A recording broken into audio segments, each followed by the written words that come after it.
I'm your man, Rod Love. Joining me this evening on the sit down is none other than Miss Shaquita Wynn. Good evening, good evening. You enjoyed yourself? Your weekend was pretty good? Yes, my weekend was amazing. Well, we're going to get to your weekend real quick. Let me introduce brother that's sporting a vest. I never saw him sport this vest before now. Sporting a vest, but hey, and you know what? I was going to say he was competing with me with my hat wear, but now I got to be competing with him. Doc, I like that, man. Oh, thank you. Yeah. Hey, but Doc, I'm going to pivot back for a second because Miss Wynn has had an excellent weekend. So can you tell the audience about your weekend? I had my first grandson born Saturday at 1:18 a.m. Hey, congratulations. 8 pounds. That's a big boy. That's a big boy. Congratulations. Thank Congratulations. You, thank you. So how many grandkids you got? That makes 5. 4 girls okay. and 1 boy. You trying to catch me? Say it again? He said you trying to catch him. Catch me. How many you have? I got 8. Oh. Doc, you got 8, boy. Hey, now those Christmas, those some serious Christmas with 8. Yes. Yeah, 5 boys and 3 girls. No. Uh-oh. See, he got to think yeah, about it. that's He got to think about it. Hey, how many girls you got? How many boys you got? I got 1 son. He the youngest. He the baby. Okay. He is when I say that. So your grandson is the youngest out of all your grandkids. Yes. Okay. Yes. The only grandboy. The only grandboy. But all them cousin girls, boy. And the garage baby is my youngest. Oh, that's right. I remember Doc sent me pictures of when that took place. Oh, okay. Yeah, Queen, she was born almost in the garage, but we was in the garage. She said, "Let me out of here." Hey, Doc was trying to be he was trying to be one of them firemen, Yes. delivering on demand.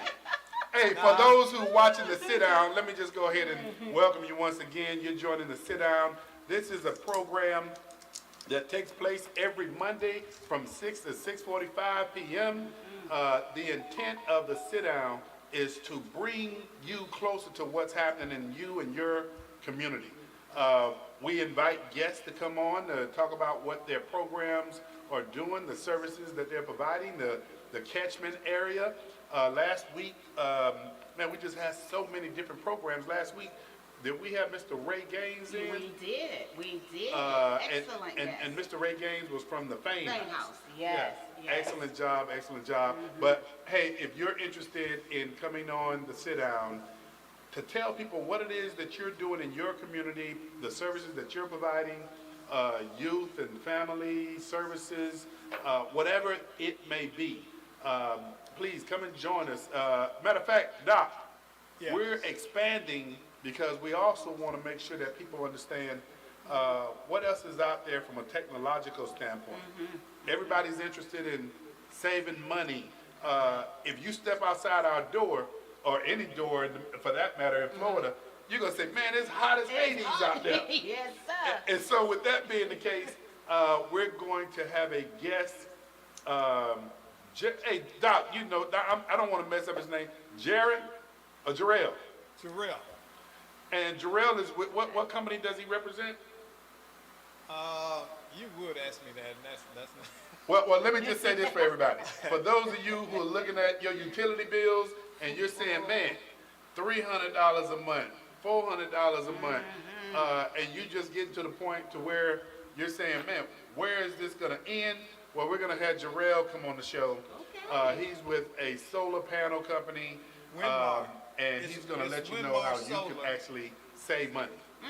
That sounds good. Winmar, but the subsidiary is Sonova. Sonova. Yeah.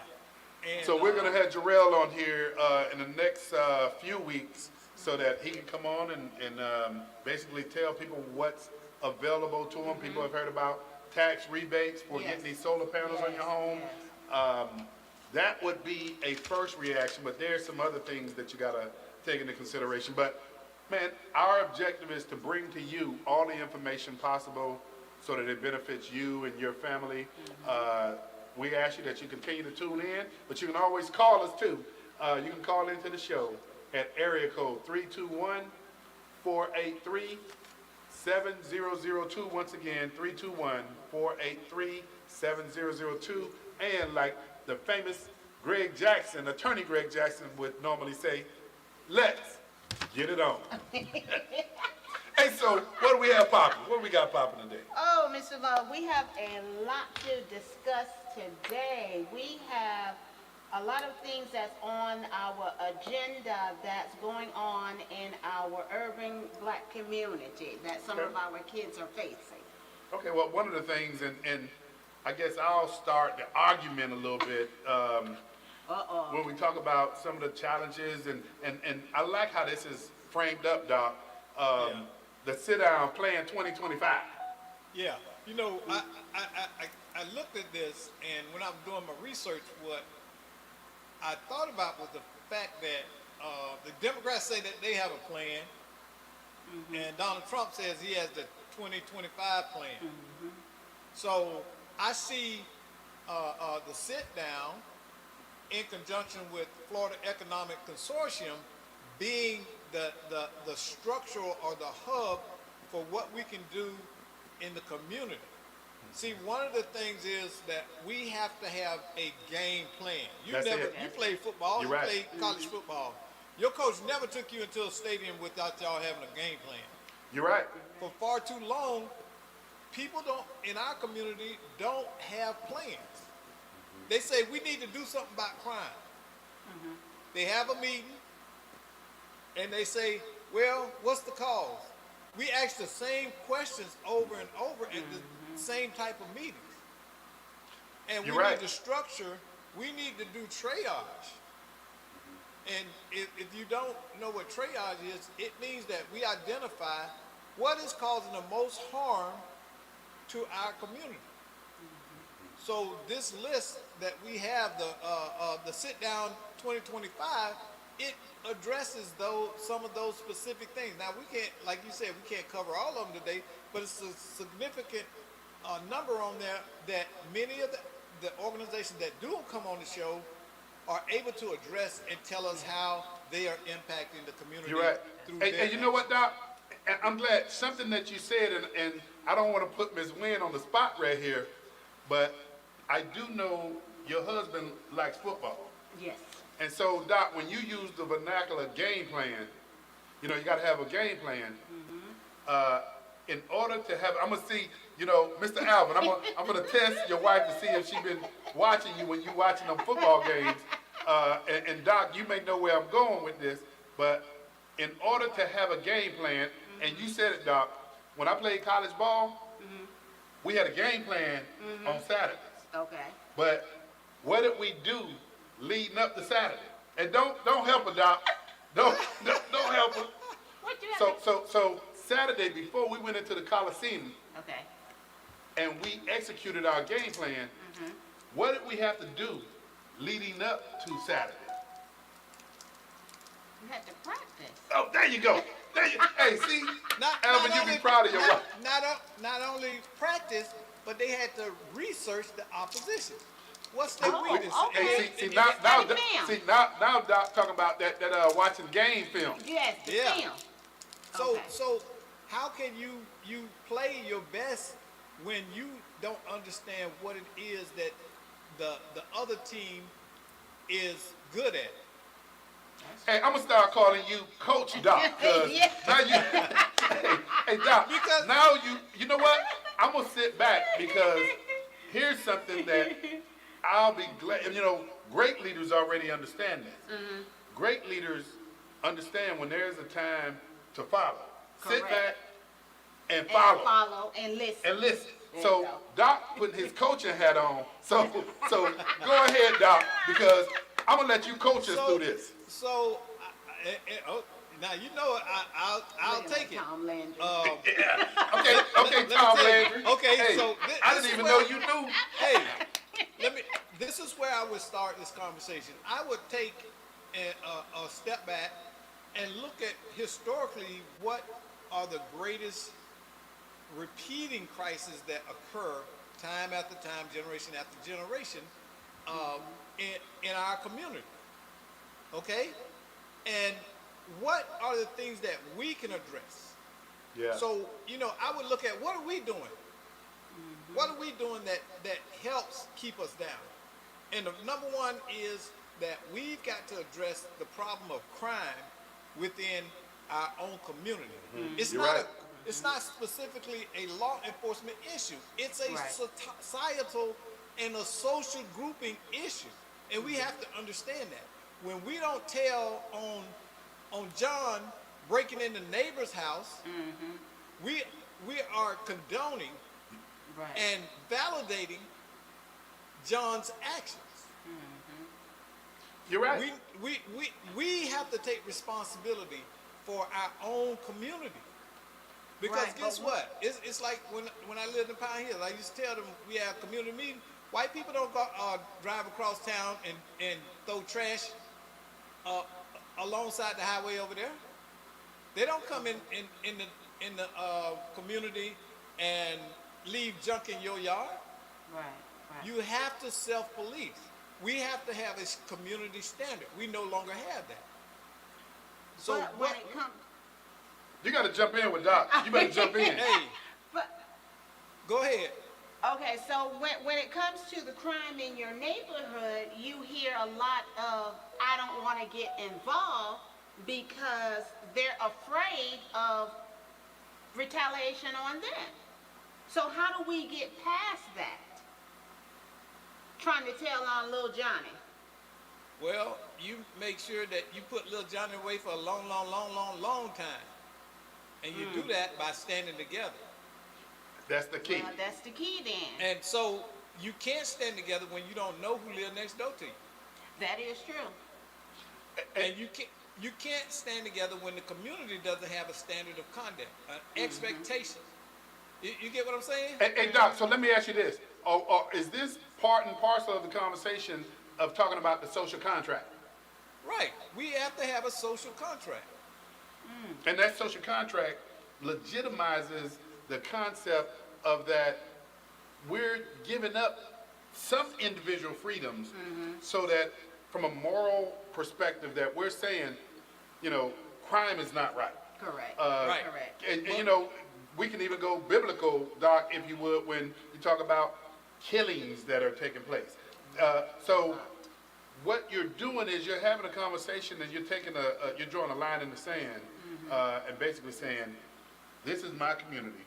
I see some trash right there in front of me, and a lot of times this takes place and people have the argument that the mentality between renting versus owning Right. is different from the perspective that you're going to take care of what you buy in. But I still believe that you have value when you're living in a community and you're renting, and if you see trash right there in front of your door, taking pride in where you live, you're going to pick that up. But the same concept. Here's what's interestingly a contrast. Now, I've lived in all black neighborhoods. I've lived in mixed neighborhoods. I've lived in neighborhood where I was the only black person. Okay. The difference, what I see, is the level of engagement, involvement, and peer pressure in those communities. See, You say now, peer pressure? Yeah, Okay. because people say, I don't want to live in an HOA. I love the HOA. You know why? agree. Because there's a standard. Yes. Yes. Okay. Now we have a problem with our HOA because we got standards, but they don't enforce it. But what good is having a standard if it's never going to be enforced? Exactly. You just take my money for nothing, Right. Right. basically. So we have to look at the difference in that if you go and I'm not typecasting or this is not racial, but when you go into a community where the majority of the people are white, often what is there is a sense of community and what they want to live around, and they are not apologetic for wanting that standard to be upheld around them. That is true. That Okay. is true. Because You're right. they'll That is true. come ring your doorbell. You can't They have surely this will. out here They in our surely community. will. They'll tell you that. Hey, so Doc, here's something that I want to go to, and I'm gonna go to some of what we call our punch notes Okay. when we talk about educational inequality. I got a different perspective on that because there's opportunities. I mean, you can live in a community that the school is not up to par. Some people even go as far as to call it a failing school. I don't want to go that far. Correct. But I will say and acknowledge that there's schools in communities that are not where they need to be Not meeting at the all, standard. not meeting the standard. But what I will say is, there's opportunities out there, and you gotta want. That's what separates folk from those that do and those that don't, in my opinion. The ones that go the extra mile to achieve. And so Correct. there's resources out there, there's opportunities out there, and I'm gonna give a classic example. I know that there was this one initiative that cost around $4,000, and this one quasi-government entity paid for individuals to go get their certification in a certain class, and they paid for 10, 12 slots. It was like pulling teeth to get people out of their bed in the morning to go, and I think this was like a 9-week, 10-week course. So Wow. there's opportunities Wow. out there, and yes, I am gonna be one of those critics to say, go take advantage of those opportunities because they're out there. You gotta identify. Just like we tell people when it comes time to vote, Yes. do your research. Do your research. Find out who the candidates are, but at the same time, if you're investing in yourself, see what's out there. See what's out there that you qualify for, that you're eligible for, and I'll say this too. If you betting on yourself, then you know anything of value is worth spending your money on yourself. Yes, it is. And so, yes, it is. don't sit back and just look at what's free. Look at what you're gonna do to invest in yourself too. And a lot of these kids, when you speak of investments, when they can go out and buy a $200 or $300 pair of sneakers, but you can't invest in your education. It blows my mind. I heard this guy on, we buy what we want, we beg for what we need. we're bad for what we need. It's this one guy, I can't remember what his name is, but he mentioned that he would rather have a Ziploc bag with $1,000 in it than a Gucci bag and nothing. And nothing in it. I mean, Yeah, it's what is celebrated by the community, if you will. It is. That It becomes the norm. Is. It is. It is. Okay? And I remember, I'm telling my age now. I remember when Superfly came out, you'd have thought the hood lost their mind. Everybody was running to get perms and the platform shoes and talking slow. You know what it is, daddy, and all like this and all this stuff. And I was a kid then, and it was the strangest thing to me.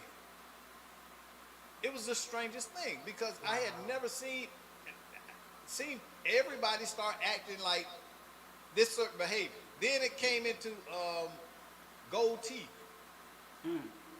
You know, I mean, we have to be honest. We have to have these honest conversations and honest autopsy on our own behavior and legacy. What are we doing that is detrimental to our community? What are but the Doc, common?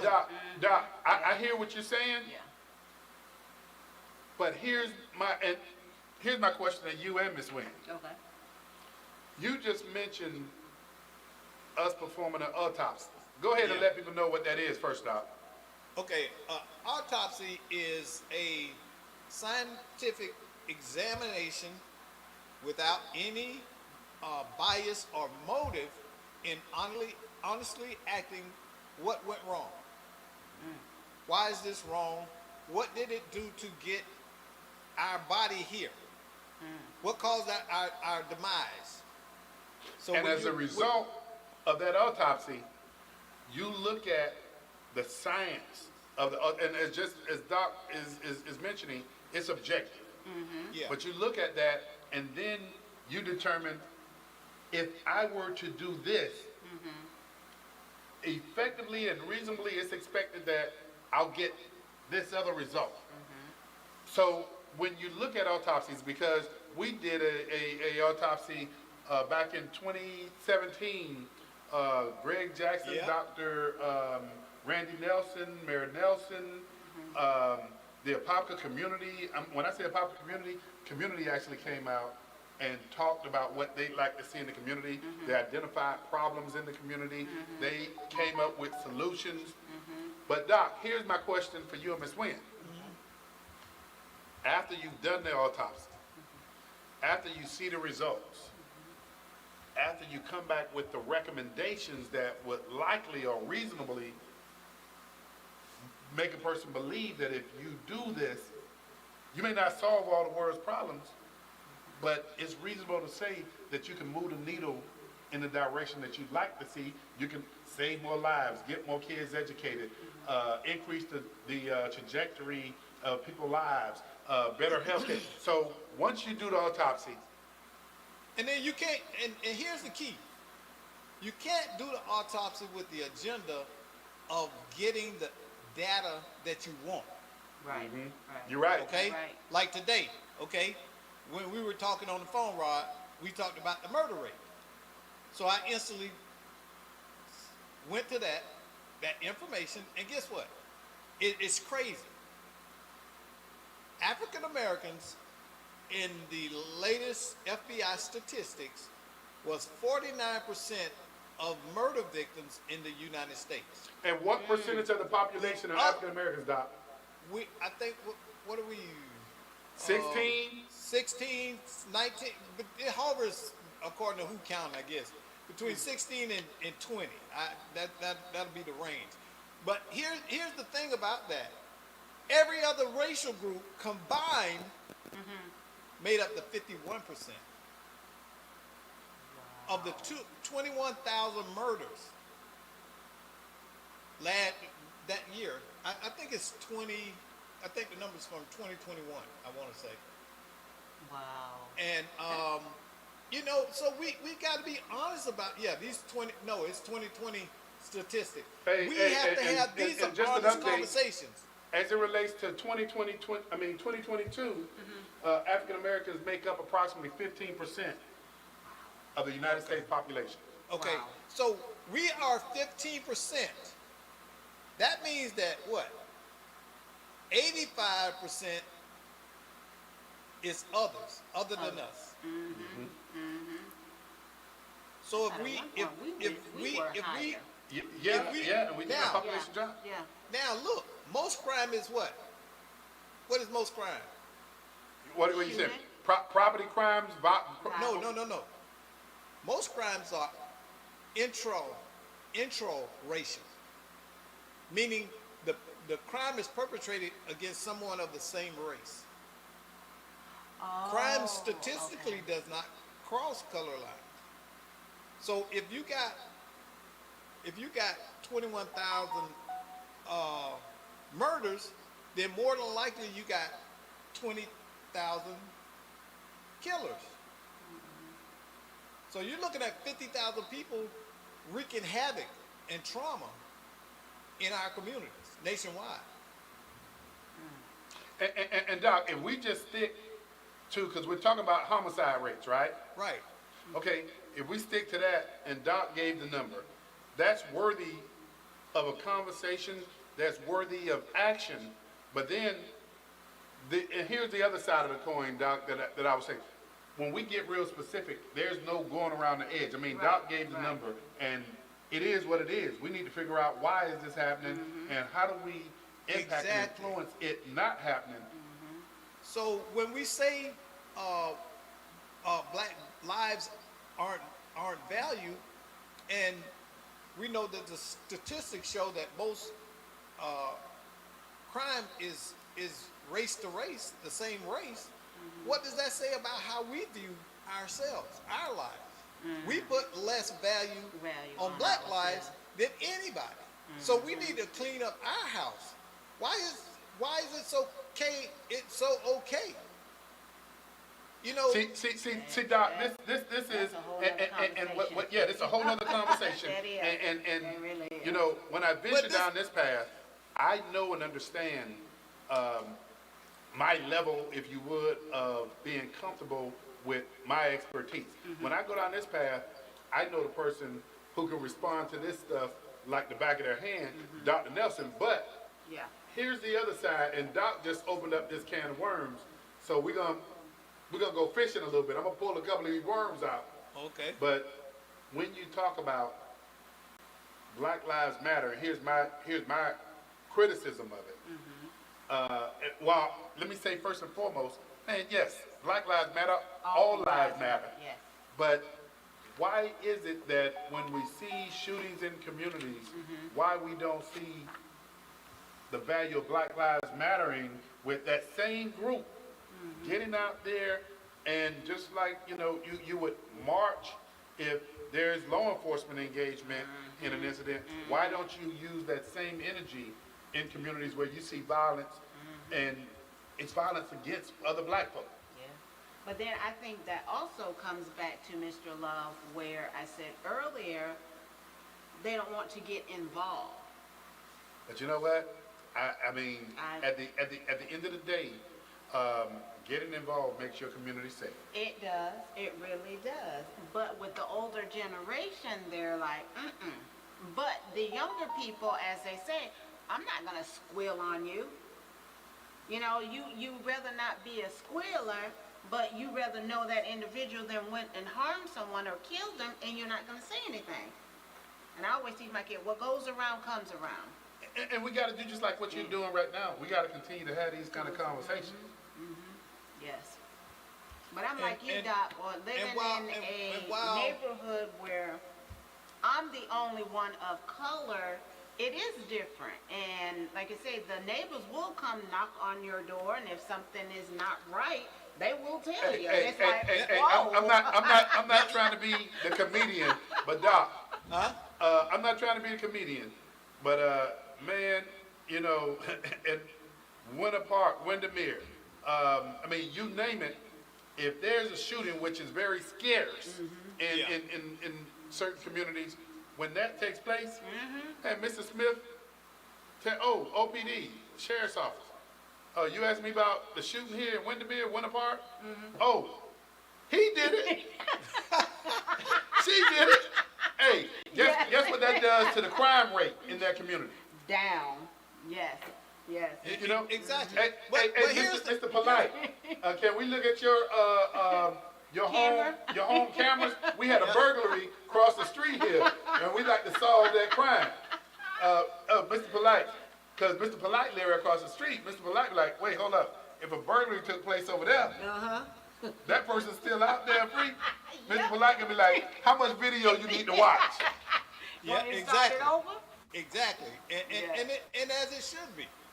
I should be my neighbor's keeper. Your neighbor's keeper. Okay. I like that. Yes, because, I like that. Because that's what community is about. You're right. You are There's absolutely correct. there's a group of people, regardless of color, whose character matters more to me than their color. You understand?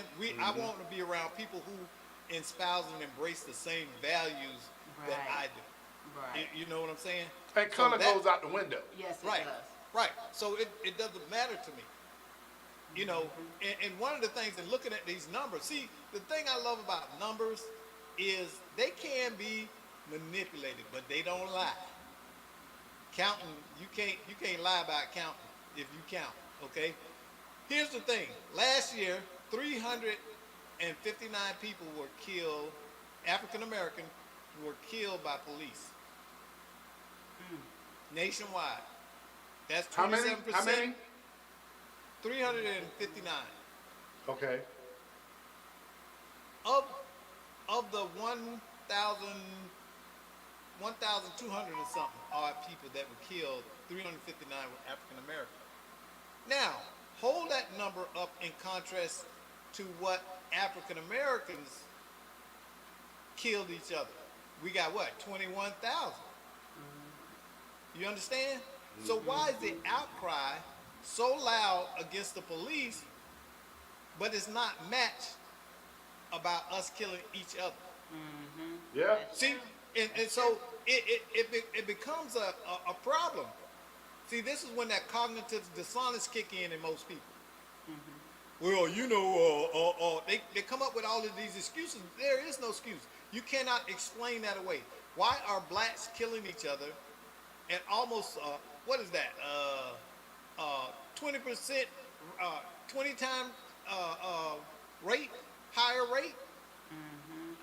But Doc, how do we solve that? How do we get to the solution of that? I mean, because we've been sitting up here having a conversation about Well, it's engaging law enforcement. Correct. It's correct. going to take, first of all, it's going to take leadership. See, I pulled this stuff up, Rob, because the number one victim of these murders often are young black males. Yep. How can I function when I know I'm a target? When I'm being hunted? Yep. You're right. And it almost, I not only have to worry about law enforcement, I got to worry about Pookie enforcement. Pookie enforcement. Yeah, Okay. but you know what, Doc? If you look at the numbers, because you just identified some numbers there, but if you look at those numbers as it relates to law enforcement in comparison to numbers related to non-law enforcement homicides, I mean, it's astronomical. Exactly. It is. It's 20 times higher. It is. But then it brings you back to the point of where does it come from? Where does it start with that individual going out getting that gun and want to take another life and have no remorse? So where does all of this come from? It has to start from somewhere. You're right. Where? Well, a lot of it is generational trauma. We have that on the agenda. Yes. Yep. Generational trauma starts this. Okay? Because when you spend the majority of your life in survival mode, that has a profound impact on your physiological responses to stuff. That's where PTSD comes in. See, okay, it's like this, and I'm gonna slow it down for the peanut gallery. Y'all not the peanut gallery, but y'all understand what I'm saying. Okay, our bodies are in a constant change in relation to our environment. Y'all understand that, right? So when we alter the brain chemistries in children who are developing, guess what? That has an impact. Okay, when you got cortisol and all these stress hormones at a significantly high level when you're a child, that impacts your growth. Okay, we have to understand that. So now, guess what? Their body is out of line. It's the same thing that goes into bipolar disorder. Those brain chemicals are off. But, So- and Doc, I hear and understand what you're saying, but Yeah. I also want to make sure and make it clear that people experiencing trauma, there's no excuse for picking up a weapon and going out and executing. We've had plenty of shows where we've had conversations about understanding, and like what you're saying, Doc, understanding some of the pressures, the stressors that you're experiencing, and actually opening or allowing yourself to be open to a certain extent to where you reach out and ask for help. And what the But help I'm if I talking don't, about is if I counseling. don't know, if I don't know I need help, how am I Right. going to ask for it? That's, yeah. You see what I'm saying? The norm, when my behavior is the norm in my environment, If you see it and how growing up. I handle stress and stressors or react to my environment, if everybody's acting that way, I don't see my behavior as dysfunctional. I see it But- as the norm. But Doc, with that being said, and you're absolutely correct, if you don't know and understand how to ask for help, there's, we were talking briefly about the social contract. If you don't know how to, and there's a lot of folk, I mean, we got different vehicles now that we have people in communities that understand some of the stresses because of Right. their lived experiences, but here's what I want to get to. The other side of that, Doc, when you say if this has been a response and it's become normal, if you would, well, the other side of that coin is understanding consequences, For your which action. which the community can actually see if Pookie's out there and everybody know Pookie's a shooter. And the law takes a position with Pookie, and yet a law is a much bigger and stronger process because you got the state attorney, you got law enforcement, you got the courts. But if the system starts taking a position that we can't allow the Pookies to be in communities harming and hurting and making places unsafe, then the other Pookies in the community, they don't have to go to get any counseling or any treatment. They see what's taking place. But they tried that. They tried that in the 80s and 90s. They tried to incarcerate the problem. And Doc, what I'm not saying, you know, disproportionately incarcerate, but when you say they tried it, come on, Doc, at the end of the day, you look at, I mean, there's a small percentage in communities that are really kicking up all the dust. Okay, and I get that, but okay, you grew up in a community, inner city community just like me. Okay, what kept you from being from falling to that? I would tell you family was the first thing, but the other thing that helped me from falling with all of that was understanding there were consequences way beyond just family, that if I did certain things and those consequences, when we saw Pookie lead a community for 10, 15 years, you knew. Yep. You knew. But you also had a foundation in which emphasized to you that was undesirable outcomes for your life. Hey, and you're right, Doc. Yeah. I think that's the key and point so that, right there. that constant reinforcement of behavior standards diminish your desire to get out there.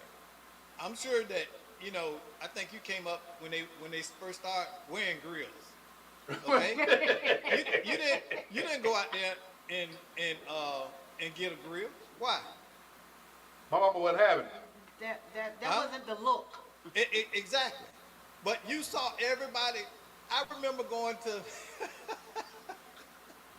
Miami in the 90s. You know, I used to record down there a lot, down on Dixie Highway.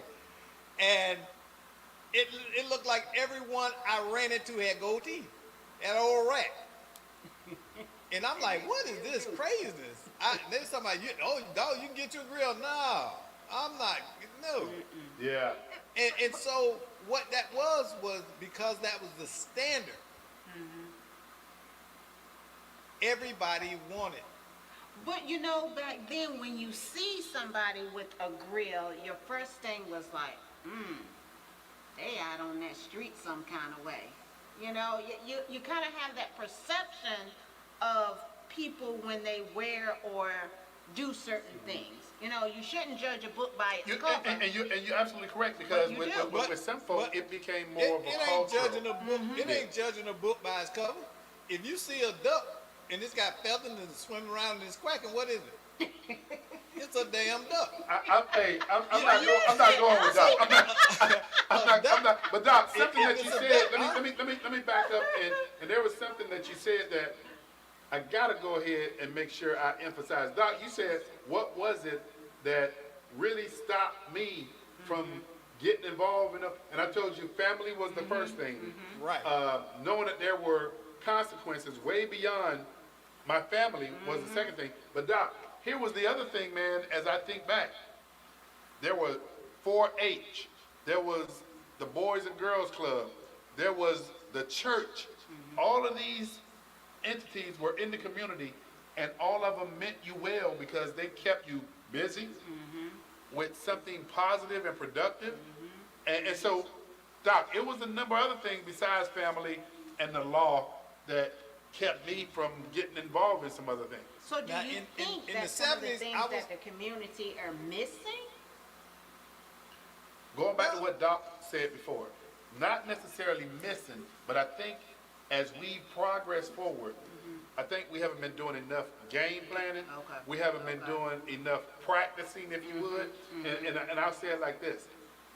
When I played college ball, and I played for Jim Tressel. I'm proud to call him my coach because this guy would say, I used to run around on the practice field and says, practice makes perfect.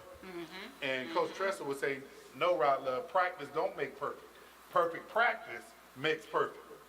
And so I think what we're not doing, Ms. Wynn, is we're not game planning like we should because we got social media, we got the advances of technology, we got all this stuff going on, but we not talking on a regular basis. And when I'm saying we're not talking, organizations, and you know, Pine Hills, they have a Pine Hills Community Council.